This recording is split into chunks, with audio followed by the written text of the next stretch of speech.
Ticket counter ও ফটকে এই ভিড়ই বলে দেয় ছুটি উপভোগে ছুটছেন তারা। ৩০তম ঢাকা আন্তর্জাতিক বাণিজ্য মেলার দ্বিতীয় শুক্রবার সকাল থেকে মেলায় আসতে থাকেন দর্শনার্থী। একসাথে 16 জন মানে ফ্যামিলি একসাথে সবাই আসছি। বাণিজ্য মেলা শুরু হওয়ার পর থেকে রেগুলারই আসি, প্রত্যেক ইয়ারে আসা হয়। মেয়ের জন্য কসমেটিক নিছি, নিজের জন্য ব্লেজার নিছি, ছেলের জন্য ব্লেজার, ওয়াইফও ব্লেজার কিনছে।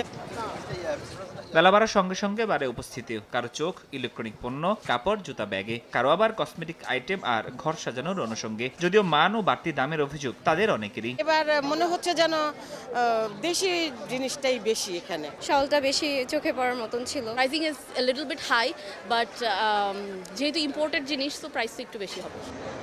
বিক্রেতারা বলছেন, মেলার শুরুর দিকে সাড়া না পেলেও এখন দিন দিন ক্রেতা উপস্থিতি ও বিক্রি বাড়ছে। ক্রেতা টানতে কেউ কেউ দিচ্ছেন আকর্ষণীয় মূল্য ছাড়। শুক্রবার শনিবার একটু চাহিদা বেশি থাকে কাস্টমারের। শুক্রবার ইনশাল্লাহ মোটামুটি ভালো হইতেছে, এখন দেখা যাক এরপর থেকে কি হয়। বেসিক্যালি 1200 করে বিক্রি করি, কিন্তু অফার হিসেবে আমরা 1000 টাকা বিক্রি পাম্প। আগে ছিল 1800, এখন আমরা ফ্রাইডে উপলক্ষে আজকে 1500 টাকায় সবগুলো জুতা দিচ্ছি।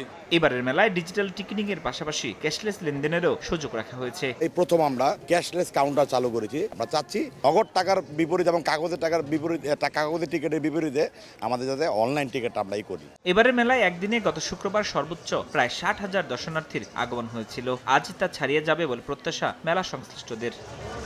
ফরহাদুর রহমান, সময় সংবাদ, ঢাকা।